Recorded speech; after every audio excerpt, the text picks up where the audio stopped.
Hello, everyone, and welcome to Slash Film Daily. Today is Monday, April 22nd, 2024. On today's episode of the show, I'm going to present a couple of interviews about Guy Ritchie's newest movie, The Ministry of Ungentlemanly Warfare. My name is Ben Pearson. I am an editor at slashfilm.com, and this is normally the part where I would talk with somebody about the movie for a few minutes, or at the very least, I would bring someone on who has seen the film and have them tell me all about it.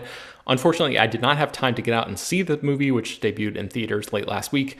And we have a lot of editors and writers at Slash Film who are not working for a variety of reasons today, which has resulted in basically the perfect storm of circumstances that mean I cannot bring you a conversation about this movie. So I apologize for that. Hopefully, though, the length of the interviews will help make up for it. One of our writers, Jeremy Mathai, spoke with one of this film's screenwriters. His name is Arash Amel, for almost 20 minutes. And then separately, he spoke with one of the supporting actors, Babs Olusanmokun, and that conversation lasted for about 15 minutes. So I'm just going to get out of the way and play these conversations for you. First up is Jeremy's interview with writer Arash Amel, whose credits include films like A Private War, Hidden Strike, and more.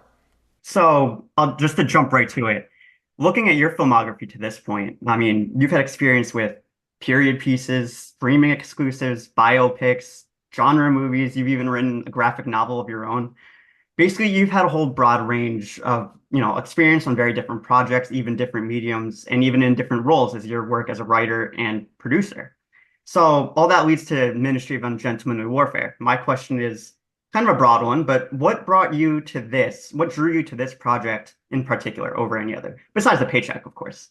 Of course, it's never as big as you think.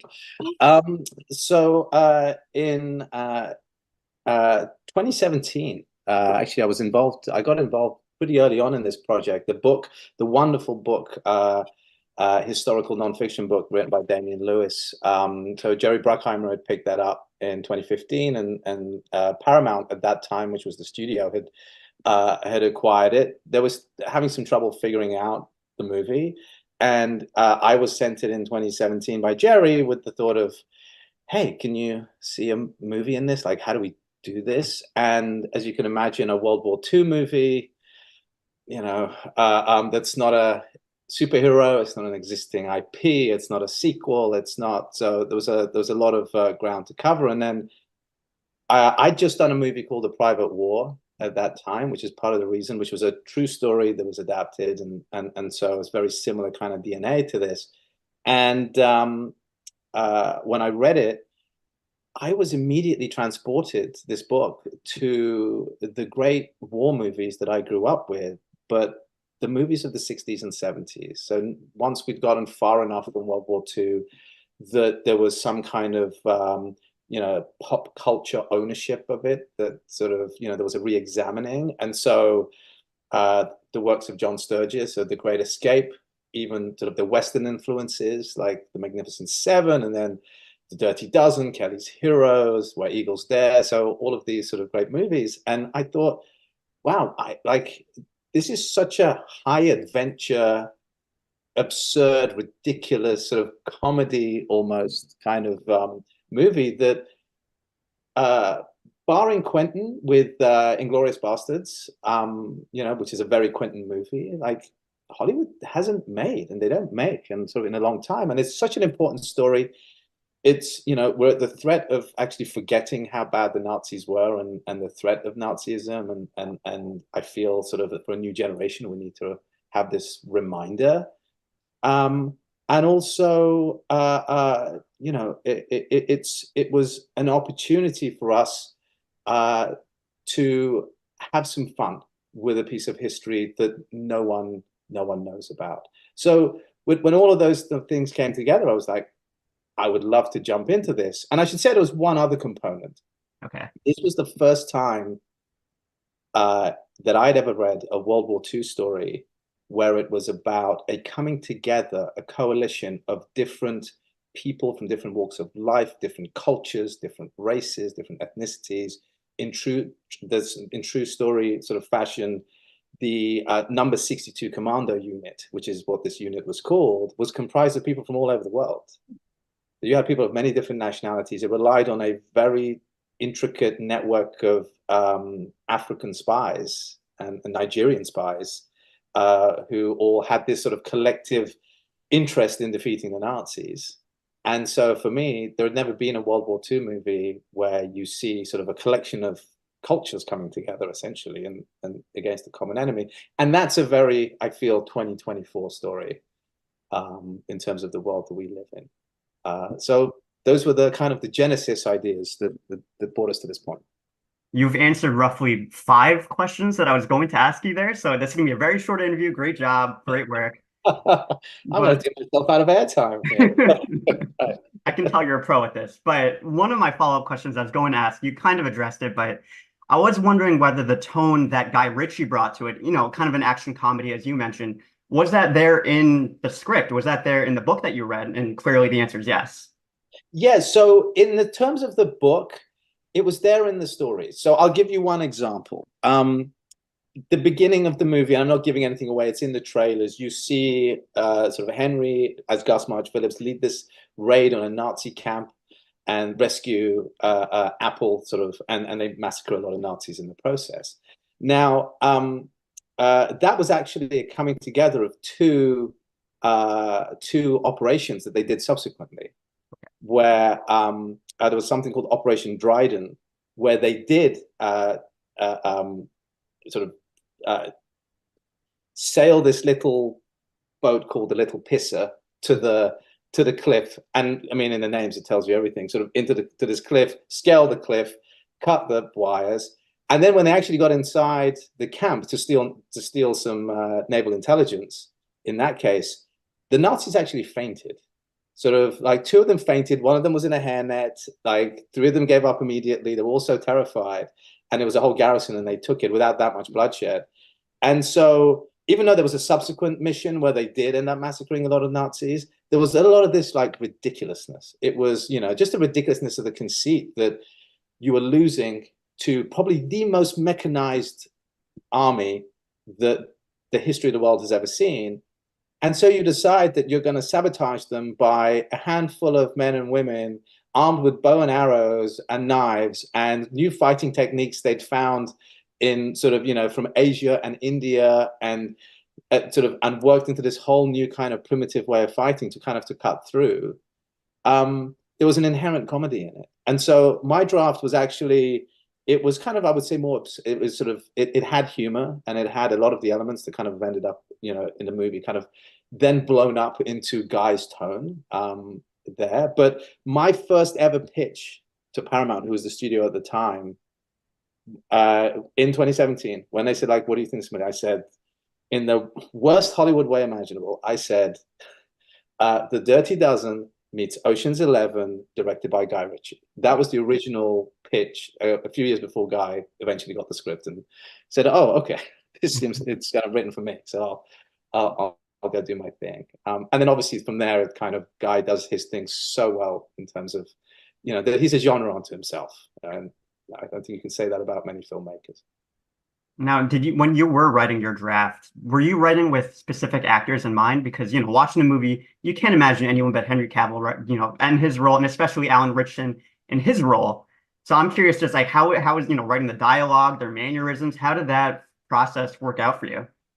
So it's an alchemy. You never, and I certainly never write with an actor in mind, because the beauty of it is in the surprise. And so you have to always be open, and you have to be true to the character. You have the qualities of who the character is. And a lot of the casting actually reflected the characters, who they were. And I can't imagine anyone but Henry playing Gus. I can't imagine anyone but Carrie playing M, or Freddie playing Ian Fleming. Like, they're also, so there. But I'll tell you a little interesting sort of nugget, is that how you can leave yourself open to be surprised. Because in the original script, in the original drafts, and even as we were kind of progressing, as Guy was progressing in his sort of subsequent drafts in pre-production, so the character of Lassen that Alan Ritchson played in real life certainly was not written as a hulking sort of sledgehammer, even though in real life Anders Lassen was that in spirit. Everything you see with the bow and arrow, the way he kills Nazis, his ferocity, his hatred, all of that was very true. He ended up becoming this godfather of the modern SAS. But he was a tall guy, but he wasn't a big guy. He was, you see pictures of him. And so in the script, what I'd done was Lassen was in the way that he was kind of slightly more historically. And then there was another character who was a composite called Hazy that was a big Irish guard that had joined, and just as a nod to the Irish guard that were in the commander unit. But when casting came around, those two roles swapped.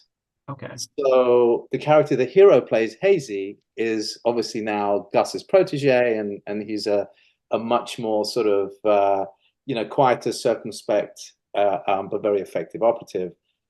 And then we have Alan, and Alan was like the secret weapon, and Alan spoken very eloquently on sort of the ferocity that he wanted to bring to the role, but they called Anders Lassen the Viking, and I think in a movie, the only Viking you can have is Alan.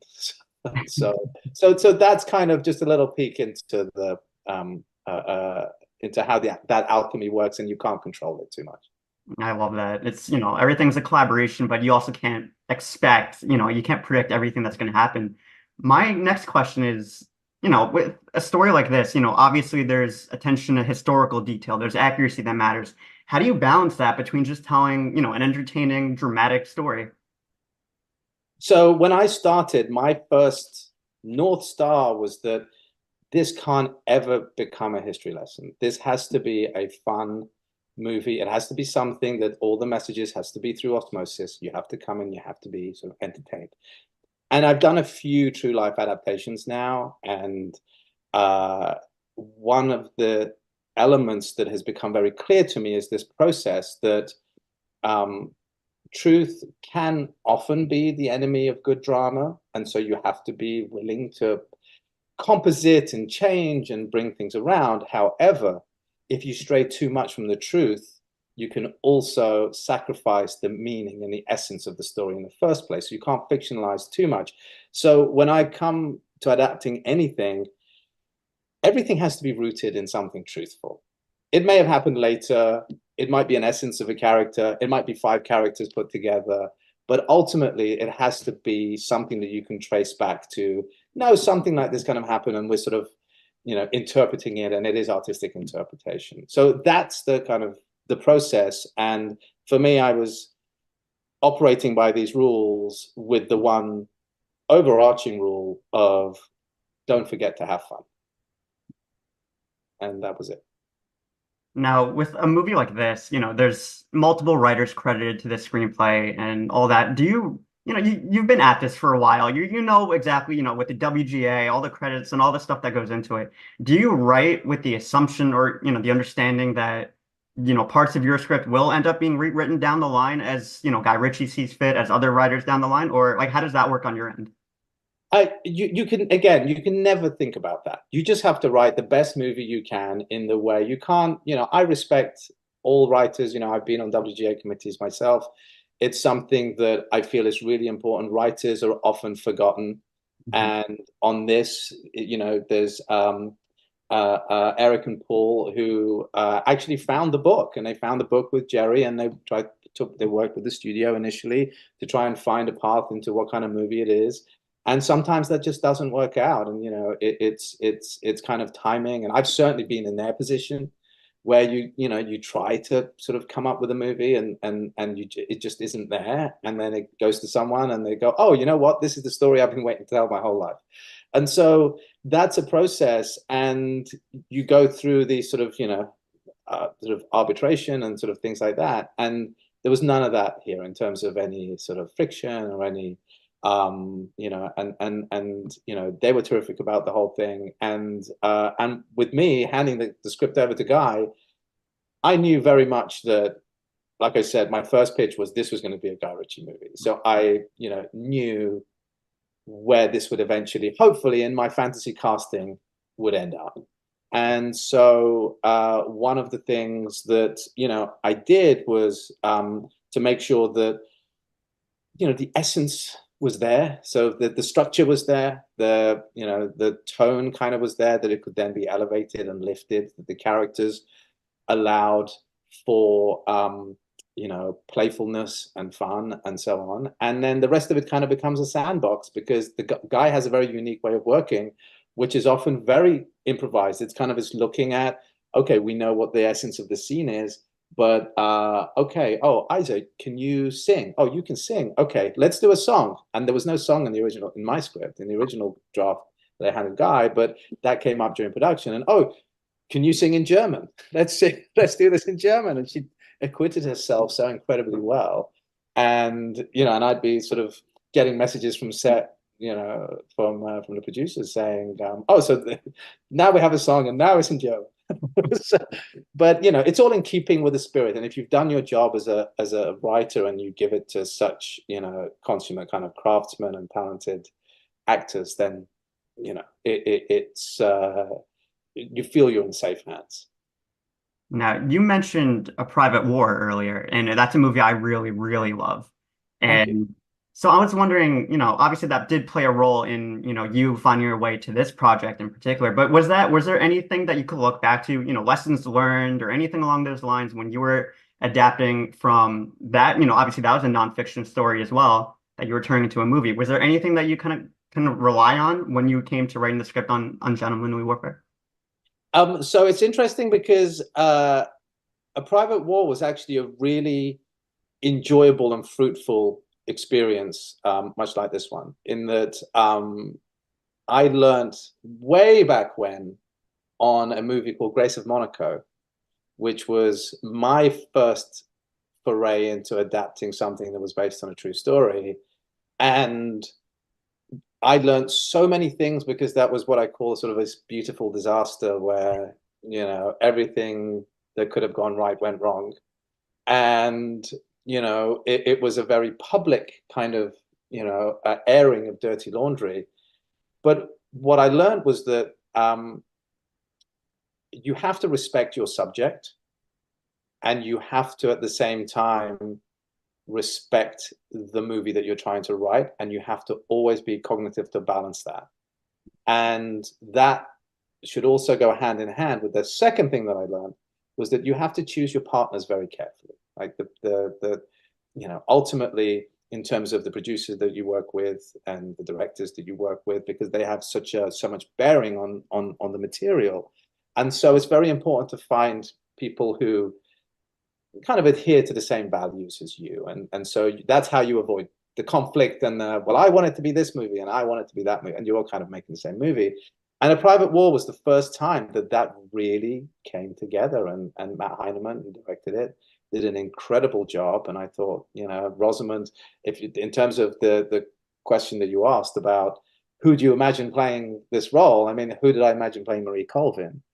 And at a time, it was going to be sort of Charlize. And when that sort of didn't pan out, it was like, well, who is it going to be? And then Rosamund comes in and just takes it to a place where you go, my God, like, you're the real person. So a lot of the sort of best experiences were, that it all came together when it was on A Private War, and this movie benefited from that. My final question for you. I mean, I could go on all day, but I'll cut you short. Don't worry. Sure, no worries. Have you seen Alex Garland's Civil War yet? I have not. Okay. I was hoping to go this weekend, but we have our premiere this weekend, Right. so we're kind of competing at the box office. So no, I have not. But what's your question? I bring that up because watching that, and I'm assuming you know at least a general idea of what that movie's about. Wartime, focused on war journalists particularly. It did remind me so much of A Private War while I was watching it, and both of them feel very complementary to each other. I just wanted to bring that up. That way, it's just serendipitous that I ended up talking to you this week. Oh, thank you so much. Yeah, no, I'm very excited about it. I was reading. Where was it? It was there was some of the reviews yesterday. I think the Washington Post did a really great review on it, where they talked about sort of the perils of war photojournalism and war photography. And ironically, Paul Conroy, who Jamie Dornan played in the movie, sort of the most wonderful man. Like Paul is sort of a true living hero. He's just come back from Ukraine, so he's just they've been there for like 6 months and really living it. And so yeah, when I saw that to some of the commentary on civil war, it was very much an echo of it. I mean, it's still with us. I mean, that notion of war hasn't gone away. I mean, we're right in the middle of seeing two very disastrous wars concurrently, and I think the role of sort of war photojournalists, war journalists, is more important than ever before. So I'm very happy that Alex made the movie and has kept that message very much alive. Thank you so much for your time today, Arash. I really enjoyed this. This is fantastic. Thank you so much, Jeremy. Pleasure's all mine. Jeremy also had the opportunity to speak with Babs Olusanmokun, who worked with Guy Ritchie previously on a movie called Wrath of Man, which I really liked a lot. And I suspect most people might recognize him as playing Dr. Mbenga on Star Trek Strange New Worlds, or he also played Jamis in Denis Villeneuve's Dune. So here is Jeremy's conversation with Babs. Thank you, Babs, for taking the time to do this with me today. Thank you for having me, Jeremy. So this is the second time you've worked with Guy Ritchie. I have to ask, from your point of view, what's the main appeal of working with him? He's an auteur. He's a fantastic filmmaker. He's Guy Ritchie. That's the main appeal. He's done films that many actors wish they could have been in. So that's really it for actors.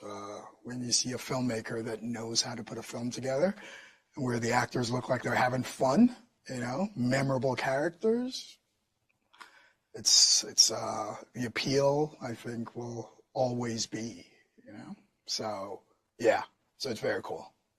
Is this a case where you have to read the script first, or is it just, he calls you and you answer and you say yes, no questions asked? I mean, yeah, pretty much. You want to say yes, no questions asked.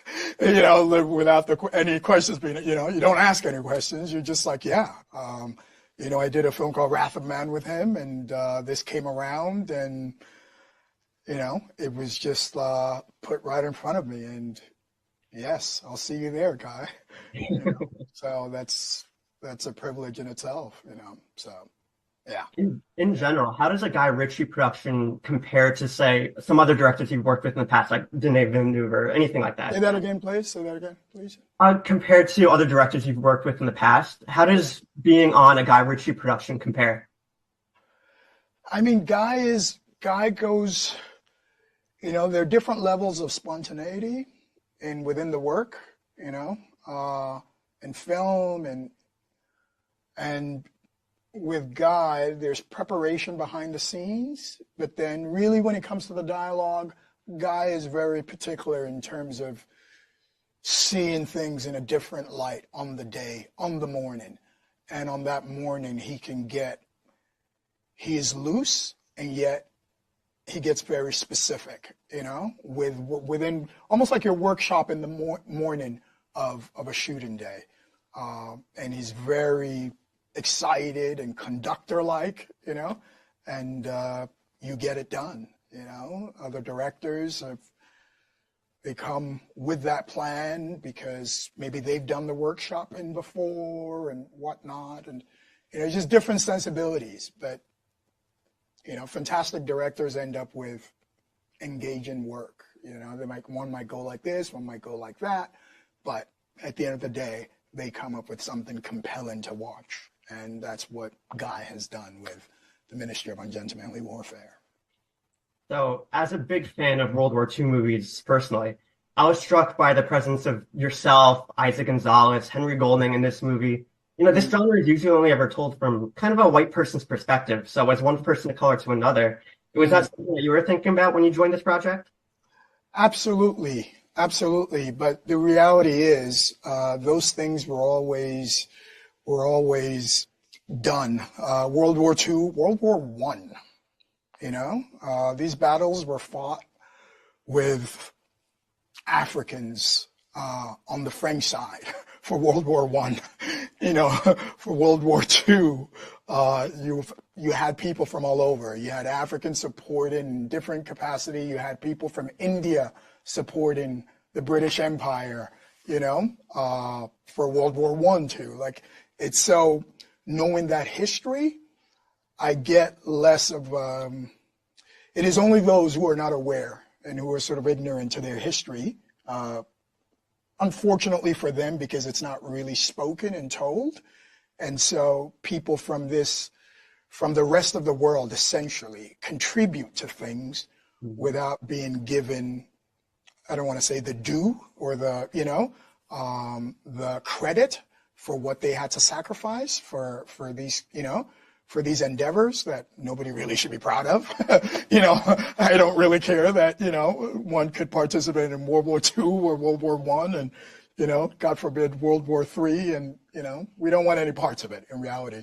But yes, the palette of history is with so many from all parts of the world, and if you're lucky enough to be properly educated, and I mean properly educated, as in knowing true history, you'll realize so many people from different cultures and faraway places sacrificed their lives for these moments in history. Thank you for that. A movie like this is clearly wearing, a lot of its influences on its sleeve. Like a lot of your portions with Isaac Gonzalez is kind of like taking almost a riff on Casablanca and stuff like that. Was that apparent from reading the script, or was that more of a thing where you got on set, on location, and you're like, wow, this is the kind of movie we're in right now? No, absolutely. As a student of film, I was aware of that connection and I embraced it because Casablanca is a classic, film. And I think in film and within work, artistically, one always references and is inspired by the past and past works. And then it's simply about doing justice to those past works, And so for me, I embraced that idea and I thought it was a beautiful, sexy thing to play and to be, and to have my version of Rick, and just, a wonderful responsibility as an actor to be put in that position, and truly enjoyed it. It was so fun. Now, it kind of sounds funny saying this out loud, but watching the movie, it's like, it just feels so refreshing to know that, okay, you guys the crew actually built sets, you went on location, the costume department went above and beyond. It just felt like a throwback to the way movies used to be made decades ago. How did you feel about that? Was that something that you noticed too? Absolutely. In our work, you're playing. That's all it is as an actor, to play, and Guy, the director, plays in his own way. I see it in his eyes. I see it in his way. He's playing, and so we get to play these roles and to be able to do it at a harbor that was built specifically for the film is, what that says is so much work was done before I even showed up on set, right?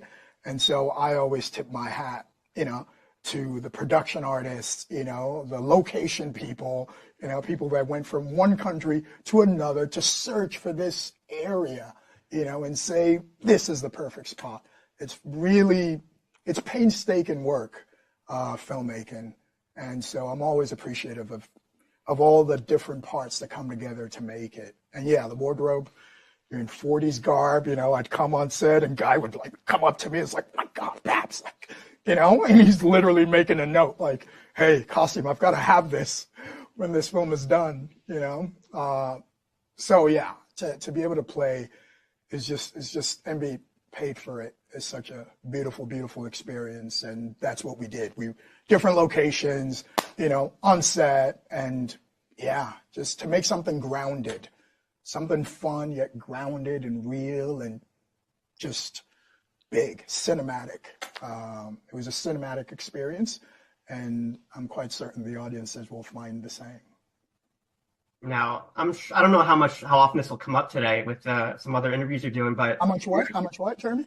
I don't know how much this will come up today in your other interviews today, but you're kind of an expert martial artist yourself. You have that background, black belt, jujitsu, all that.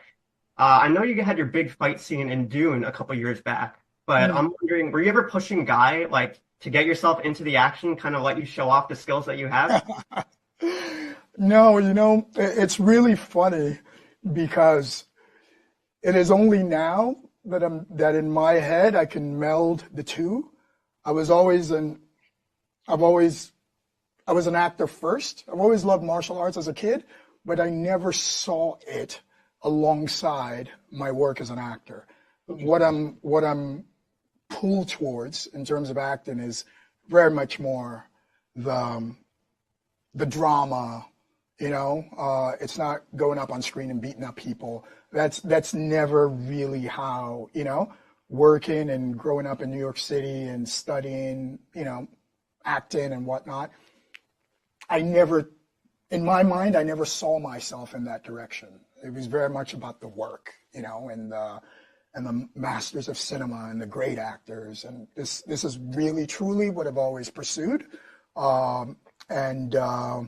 So the action thing and the fighting thing is something people get excited about once they find out that I do that. But personally, for me, to do action on screen, I want it to be at the highest level. I'm not interested in I punched 5 guys, 10 guys. And, if I could do action with really fantastic directors that know how to do it. And for this film with Guy, maybe it wasn't the place. There are other guys doing stuff, but at one point in time, we'll come up with something sexy where I'm doing the action. Yeah. Looking forward to that for sure. Now, I'm kind of wondering, with a movie like this, the great cast that it has and all that sort of stuff, is it ever overwhelming to be on set with all this stuff going on and that sort of thing? And, this is based on a book, it's based on history and that sort of thing. Do these pressures ever come up in your mind or anything like that when you're actually doing your part? I mean, lucky for me, the only responsibility I have is for the character, that I saw on the page, and then build in daily off of that, with Guy's direction, and build in something truthful and substantial. The other things, other people have responsibilities for those things, and you also just have to trust that responsibility or that sense of responsibility is within everybody else you're working with. And luckily, I believe that's the case with this film. And then you come together to create this thing and mold this thing and hopefully come up with something engaging and compelling. And so responsibility, yes. And again, thankfulness that I get to play in this sandbox, really. Yeah. Now, I'd be remiss if I didn't mention that my colleagues at Slash Film, me included, we're all huge Star Trek fans. We love your work in Strange New Worlds. Thank you. Between you and me and all of our readers, I'm wondering, what do you prefer? Acting as the kindest, most compassionate Dr. Mbenga on Star Trek, or kind of getting your hands dirty a little bit with a roguish type kind of character on a Guy Ritchie movie? I think they both have something. I think if you do it with a certain level of truth, like whatever I do, I try to bring from deep within. So whether it's the roguish or it's the, compassionate and whatnot, it comes from deep within and therefore worthy. So they both will do something and give me something. If you allow me to play that. I love both paths. Now, my final question for you is another Star Trek related one. I know you're probably in the middle of, shooting season 3 at the moment, but yes, I am. For the general question then, since I'm sure you can't really talk about much, but did you ever watch Dr. Mbenga's episodes from the original series to see, how the character was played before, and did you kind of hone your performance for that, or did you feel like you had the room to reinvent him a little bit more and make it your own? Well, I did, simply because, it had been done. It was just 2 episodes of Dr. Mbenga in the past, if I'm not mistaken. It couldn't have been more than 3. So it was easier to watch and just see. But I don't know that if it had been across a few seasons, I might have stayed away, or I might have just watched a bit and then left it, because as respectful and appreciative of the past as you want to be, you also have to give yourself room to build something new, So I could watch those because it was, again, I think 2 episodes, and then there's a nod to that, great start. and then just hopefully forge something new for those, that would be watching. And that's been the journey so far, and hopefully I am getting close to giving something worthy. Well, thank you again for your time today, Babs. It was really nice meeting you. Very nice talking with you. Pleasure, Jeremy. Thank you so much. And thank everybody at Slash. I will. Thank you so much. Take care. All right, that's going to do it for today's episode of the show. You can find more about the Ministry of Ungentlemanly Warfare at slashfilm.com. I will try to link to a couple things in the show notes as well. Slash Film Daily is typically published every weekday, bringing you the most exciting news from the world of movies and TV, as well as deeper dives into the great features you can find on the site. You can subscribe to the show on Apple, Overcast, Spotify, wherever you get your podcasts. Send your feedback, questions, comments, concerns, and mailbag topics to us at bpearson@slashfilm.com. Make sure to leave your name and general geographic location in case we mention your email on the air. Don't forget to take a minute to rate and review the show on Apple Podcasts or Spotify. That really does help us out a lot. Tell your friends about this show any way you can. Thank you so much for listening, and we will talk